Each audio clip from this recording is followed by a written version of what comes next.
Hey, what's up, everybody? I'm DJ Sixsmith. You're watching The Sit Down. Sofia Kenin is here with us. World Team Tennis. We got it coming up on CBS Sports this weekend. Sophia, how are you? I'm good, thank you. Thank you for having me. So we were just chatting off camera. It's a crazy time in the world right now with coronavirus, with social distancing. You are playing tennis right now. What has this moment been like for you, and how have you processed everything the last few months? Yeah, it hasn't been easy, but of course, trying to focus on staying healthy was number one. Social distancing, masks. So I'm doing everything I can. My family is also doing everything they can. So we're all taking every precaution we can and following all the rules. So hopefully, I'm sure everyone is following the rules. Everyone is struggling with it, but this it's a big turnaround. What's going on, and we just gotta go through it, and hopefully, we will beat this crazy virus. When the tennis season was shut down, how much time went by before you picked up a racket, or did you just kind of find different ways to play? What was your situation? I was honestly playing like every day. That really didn't stop me from playing. I had like a private court. So yeah, I was playing. I heard like in Europe, the girls obviously couldn't play for like a month or even more. And I was lucky enough to have a court and play and, do fitness and everything. So I was doing, mini preseason, you could call it. Just having access is a huge thing that gives you a leg up. What are some of the things that you worked on during that time that maybe you wouldn't have had the time to really focus on, given the fact you would have been in tournaments? Yeah, definitely. Yeah, power definitely. On my serve, trying to make my serve a bigger weapon, and just working around my game. Trying to dictate with my forehand and the other aspects of my game, which people obviously know about. So How about the World Team Tennis experience? What's been the coolest part of that so far? just the whole team atmosphere. Honestly, we all know each other well. Just bonding together is obviously a lot of fun. There's a lot of shouting, rooting for each other. So obviously it's much different. You're sitting on the bench cheering for your teammates and they're cheering for me. So it's obviously a great energy, great atmosphere, and we're all getting along really well. And everything that we're doing is working so far, so good. So we're in the playoffs. We're all super excited. And, Billie Jean is here. So we're all super happy that she came here to support us. Talked to her a little bit before she came. She asked if I wanted her to come, and of course I was obviously been honored to see her here. So yeah, I'm super happy she's here. She gets to support us, and hopefully we can do well at the playoffs. Isn't it amazing that Billie Jean has this lasting power decades after she last played tennis? Like, what's it like having a relationship with her and just seeing the growth of World Team Tennis too? Yeah, I think she really inspires me. I really look up to her. She's done so much for women and everyone around the world. So all respect to her. She's obviously a great role model to me. And of course, it's a little bit intimidating, being with a legend like her. So obviously trying to, say the right things, behave well, present myself really well, of course. Like I said, it's a little bit intimidating, but I really like her. I really respect her. And I'm just super happy she's here. And yeah, we have a good relationship. We've talked a few times over the phone. So yeah, I'm just super happy. That's awesome. So tennis has obviously been a huge part of your journey.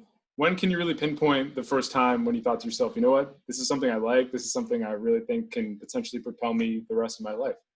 Honestly, when I was little, I started, and then, I started beating up on girls, and that's when I figured out, like, okay, I want to do tennis. I want to see where this can take me. Of course, there was a whole process with the college, being eligible to play. If you're going to college, you have to go to college, or if you go pro, you can't go to college. So it was obviously a big decision for me and my family to decide all of this. Of course, I was always leaning towards professional. I wanted to go professional. Of course, I would have loved to gone to college. Obviously you get the whole college experience, but I had a dream, and I wanted to, follow my dream. I told my parents, told my dad mainly, since he's my coach and he's traveling me, told him I really want to do professional tennis. I want to commit to this and do this the rest of my life. Well, good years up, obviously. And so he was really supportive, and he really backed me up on that. And yeah, college was obviously an option, but luckily I had a great run at the Open, lost to Maria in the third round, and that obviously changed our decision very easily. I think it's worked out for you so far. When you think about the totality of your professional career, what have been some of the biggest challenges that you've had to face and overcome along the way? I mean, I guess honestly, just starting this whole WTA, getting used to all these levels, the big stages, the whole atmosphere. I obviously love that atmosphere, but I'm, playing in the juniors. You don't get to play on those big courts. You always play at these back courts. So of course, it was a little bit of a transition for me to start, playing in front of the world, basically. But I obviously love that. I was always looking forward to that. Of course, when I started, I was a little bit nervous. I obviously just it was nerves, and you can see that I was nervous, and just handling it and handling my emotions at the big stages and critical points. So a lot has changed, and I've obviously improved a lot on that. And mental toughness is obviously a big key for my success. When you think about your situation in terms of playing in some of these Grand Slams, like you had before the Australian this past year, you had some moments where you're in the second, third, fourth round. Yeah. Which tournament would you say you really felt the most comfortable and really felt like, all right, here I am, my tennis game is really starting to develop? That honestly happened after French Open last year, after losing to Ash in the fourth round. That's when I beat Serena, who's obviously my idol. That obviously gave me a boost of confidence, and after that, things just started to fall in place for me, and I was starting to play much better tennis. And like I said, I got a lot of confidence. And after French, that's where I felt like, okay, because that was the best I've gone in a slam. It was fourth round. So of course I was like, okay, I got here. Now I can really go deep in these tournaments, and I guess I proved it really well in the Aussie this year. So obviously I can win it. So we'll see. Going back to that French tournament for a second, I mean, people in the tennis world obviously knew your game, but when you defeat Serena Williams, it puts you on a different pedestal. When you're playing her and that moment is occurring, like what's going through your mind? Are you really fully aware of the fact you're about to beat the greatest tennis player out there? Like, how did you manage your emotions in that situation? Emotions obviously got the better of me there. Obviously, after the match, during the match, I just try to lock in and just forget the fact that I'm playing Serena. Like a 22, 23 Grand Slam champion. Done so much for American tennis, and my idol, and who I've always watched when I was little, watching her play at the slams, and obviously really happy that she was winning, always cheering for her. So of course, I had to put a lot out of my head in the moment, because I told myself, listen, I want to play well against Serena. I don't want to, get beat badly against her. So I was like, might as well go out, enjoy the experience, the moment. And I really locked in really well. I had a great match there. Was really positive, didn't show any negative emotions. Was feisty, was fighting for every point. Obviously, like, people know me. And then, of course, when the match point got, yes, there was a little bit of tears already coming up to when I was serving. So of course, I had to back up and just tell myself, not the time to start crying and get all emotional. Of course, I have to try to win. And then after I won, of course, they got a lot of emotions, because I was just so happy. And I wasn't shocked to have been in front of her and like be across the net. I be across the net with her. So obviously it was really special for me. That's awesome. You mentioned your mental toughness before. What are some things you do to try and improve that, really focus on that? How do you take your mental game to the next level? Well, I used to obviously smash rackets, not smash it, but I used to hit rackets. I had to work on that. My dad really helped me with that. He told me what to do at those critical points, the breathing, going back, looking at your strings, because he's told me Maria Sharapova did that, and she obviously locked everything out, didn't listen to anyone, just focused on the strings, focused on just little different techniques that my dad told me about. And it's definitely paid off, and it's working. And of course, sometimes I don't use it even now, but for the most part, I'm doing well with it. So it all came together for you with the 2020 Australian Open. That was an incredible run. You win it. What was the biggest key in terms of allowing you to get that done?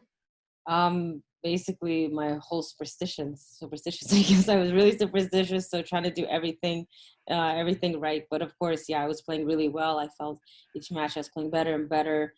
Yes, there was a lot of emotions leading up to each match. Of course, I wanted to win, but I feel like when I was playing the matches, I was locked in, I was ready, I was fighting, and I was like, okay, if you're going to beat me, you're going to really have to beat me. And I just played some best tennis, and at the most critical points, critical moments, I played really good tennis. And as each match went, I just played better and better and got a lot of confidence. And of course, the whole attention, media, you get a little bit spoiled there. So of course, that obviously helps, and that gave me a boost as well, wanted to do well. And of course, winning it was just the best feeling in the world.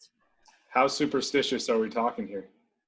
I guess same restaurants, same food, not going to sleep around that time, not that crazy, but still, doing certain things. Like if I'm, I don't know, watching a show, then I like try to watch that show only. So it's a lot of different things. So if it's working, you might as well not change anything. I totally understand where you're coming from there. Yeah, I mean, I was doing it, and of course, like when quarters, semis, finals, I was like, okay, I'm not changing anything at all. Like this is not the time to change things. Time to keep everything exactly how it was. So yeah. So you go from the Australian Open, everything gets shut down, and now you're in this new reality with no fans, and you have the team atmosphere. But going forward, whether it's the Western or the Southern or the U.S. Open or the French Open, How weird is it going to be with just no fans at all for you? I mean, it's going to be really different. Actually, here there is some fans here, which obviously is better. But yeah, it's not the same how it obviously was, and obviously it's unfortunate. I don't like that, but of course everyone has to focus on themselves, their health first. Keeping the players and everyone around us safe. That's a big priority. But yeah, I mean, it's obviously not good, but I'm going to be super happy to just go out and compete again, play against the best players, and show my best game. Be out there finally. Being home for 3 months was a little bit long, love being home, love my family and everyone, but want to play. So obviously it's really different. But yeah, we'll just see how it goes. And with no fans, hopefully once everything gets better with this whole virus, everything will go back to normal. But right now I think everyone just needs to understand that things are like this and nothing can be done, nothing can be changed for the moment, but everyone needs to just calm down and just understand that everything will go back to normal as long as everyone's not going to bars and drinking and like not following rules. So Yeah, let's just be smart so we can go to yes, the U.S. Open again and watch the best tennis players in the world, or have Wimbledon.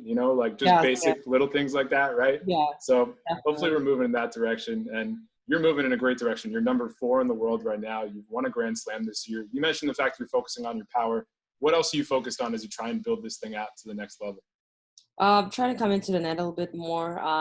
Just trying to add more variety to my game, more slices. Trying to give different looks, different balls to my opponents. So not always playing one-dimensional game, having like different options. If plan A is not working, I have plan B, plan C, rather than just plan A. And if it's not working, then I lose. I have like different options. So I've obviously tried to develop that and have that. So right now it's developing well. So. Lastly, Sophia, what does it mean to you that you grew up watching Venus and Serena, and now there are young boys and girls watching Sofia Kenin and wanting to be like you? What does that mean to you? It's really inspiring because like I exactly know the feeling they have. I've been in their shoes. I know what's like to just look up to your pros and want to be like them. So obviously it's really special to me. I want to be a role model to them. I want to have great success like Serena and all of those great legends and everyone, Martina Navratilova, Chris Everett, and just want to have like a name for myself so people remember me. For once I'm done with my career. So yeah, I'm gonna be on my best behavior. I'm gonna show them that hard work pays off and just inspire them. Keep doing your thing, and I think people are Well, going to remember your name, no doubt about it. Sophia, we'll catch you in the Philadelphia Freedoms this weekend. Thanks a lot. Stay safe, thank and you. talk to you down the road, all right? Thank you. Talk to you down the road. Thank you.